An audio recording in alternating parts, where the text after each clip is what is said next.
ವಾಕ್ಯ 4. ಹೆದರಬೇಡ, ಹೆದರಬೇಡ, ನಿನಗೆ ಅವಮಾನವಾಗುವುದಿಲ್ಲ. ಇದು ದೇವರ ವಾಗ್ದಾನ. ಹೆದರಬೇಡ. ದೇವರು ಒಂದ್ಸಲ ವಾಗ್ದಾನ ಮಾಡಿದ್ರೆ ನಾವು ಕಡ್ಡಾಯವಾಗಿ ಒಂದ್ ವೇಳೆ ಪ್ರಾಣ ಹೋಗ್ತಾ ಇದ್ರೆ ಕೂಡ ನಾವು ಏನ್ ಮಾಡ್ಬೋದು? ಹೆದರಬಾರ್ದು. ಅಂದ್ರೆ ನೋಡ್ರಿ, ಅಂದ್ರೆ ನೋಡ್ರಿ, ಯಾಕೆ ದೇವರು ಒಂದು ಸಲ ವಾಗ್ದಾನ ಮಾಡಿದಂದ್ರೆ ಅದು ಕಡ್ಡಾಯ. ಕಡೆ ಕಂಡಿದ್ದ ಪ್ರಾಣ ಹೋಗ್ತದಂದ್ರೆ ಕೂಡ ನಾವು ಹೆದರಬಾರ್ದು. ಅದು ದೇವರು ಮಾಡ್ಕೊಳ್ತಾನೆ. ನಿನ್ ಸ್ಥಿತಿ ಏನಾಗಿರ್ಬೋದು, ನಿನ್ನ ಪರಿಸ್ಥಿತಿ ಏನಾಗಿರ್ಬೋದು, ಗಂಭೀರವಾಗಿರ್ಬೋದು, ಇನ್ನ ನಿನ್ ಗಡ್ಡೆ ಆಗಲ್ಲ ಅಂತ ಹೇಳ್ಬೋದು, ನನ್ನ ಜೀವನ ಇಷ್ಟೇ ಅಂತ ಹೇಳ್ಬೋದು, ಇನ್ನ ಮುಗೀತು ಅಂತ ಹೇಳ್ಬೋದು. ಆದ್ರೆ ನೀನು ಧೈರ್ಯವಾಗಿ ದೇವರು ವಾಗ್ದಾನ ನಿಂತ್ಕೋ. ಹೆದರಬೇಡ. ನಿನಗೆ ಅವಮಾನವಾಗುವುದಿಲ್ಲ. ನಿನಗೆ ಅವಮಾನ ಆಗಲ್ಲ. ನಾಚಿಕೆ ಪಡದಿರು. ನಾಚಿಕೆ ಪಡದಿರು. ಆಸೆಭಂಗವಾಗುವುದು. ಆಸೆ ಬಂದ ಆಗುವುದೇ ಇಲ್ಲ.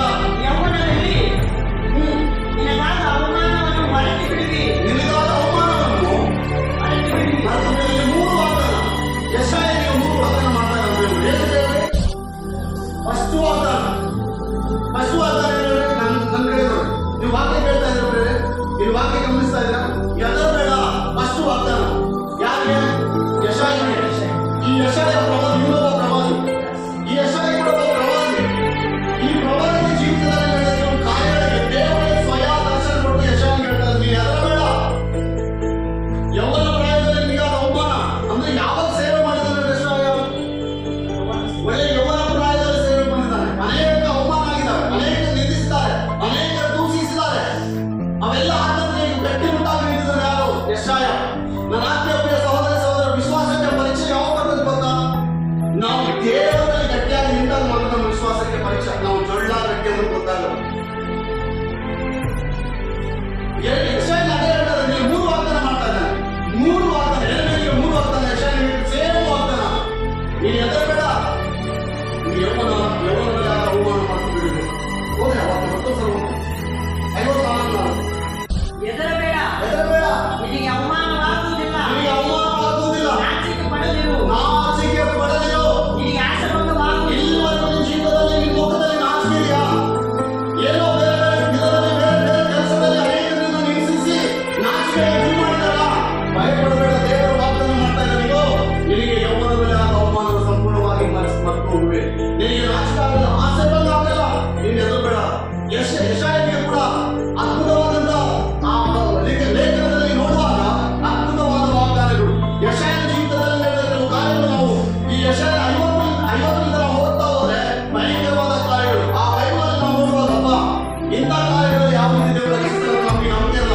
ಆದರೆ ಯೆಶಾಯನ ನಂಬಿಕೆ ಇಲ್ಲ. ಯೆಶಾಯ ನಂಬಿದ ದೇವರು ವಾಗ್ದಾನ ನಂಬಿದ್ದಾರೆ, ಅದನ್ನು ಸ್ವಂತ ಮಾಡಿದ್ದಾರೆ. ನಮ್ಮ ಜೀವಿತದಲ್ಲಿ ಕೂಡ ಬೇರೆ ಆಗ್ತೇವೆ.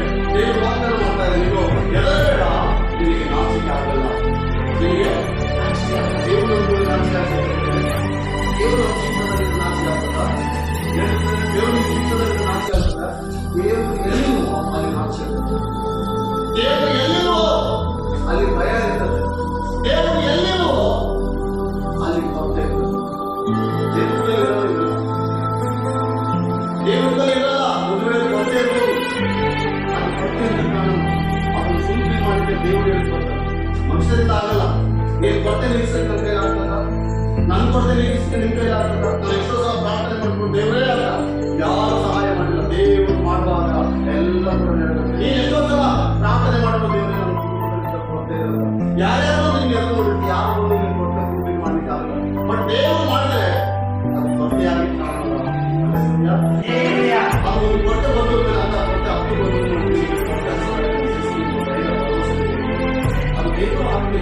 ದೇವರು ಸ್ವಂತ ಮಾಡಿಕೊಂಡ್ರೆ ನೀನಾದರೂ ಸ್ವಂತ ಮಾಡಿಕೊಂಡಾಗ ದೇವರು ಆಶೀರ್ವಾದ ಮಾಡಿದ್ದೇವೆ. 3 ವಿಷಯ ಫಸ್ಟ್ ಆಗಿದೆ. 4 ಹೆದರಬೇಡ. ನಿನಗೆ ಅವಮಾನವಾಗುವುದೇ ಇಲ್ಲ. ನಾಚಿಕೆ ಪಡೆದಿರು. ಆಸೆ ಭಂಗವಾಗುವುದೇ ಇಲ್ಲ. ಯೌವನದಲ್ಲಿ ನಿನಗಾದ ಅವಮಾನವನ್ನು ಮರೆತು ಬಿಡುವೆ. ಹೌದಲ್ಲ ಬೇರೆ?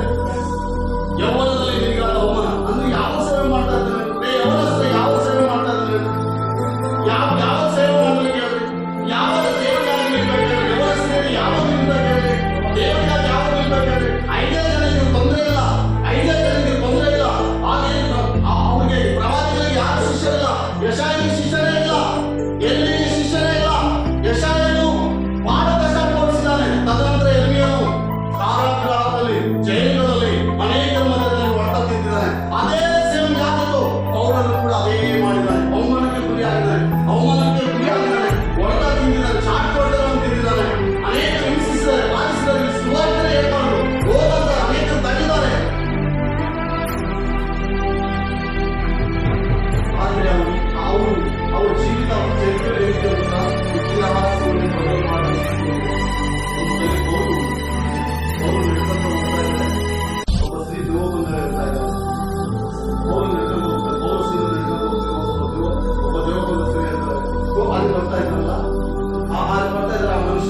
ಈ ಭೂಮಿ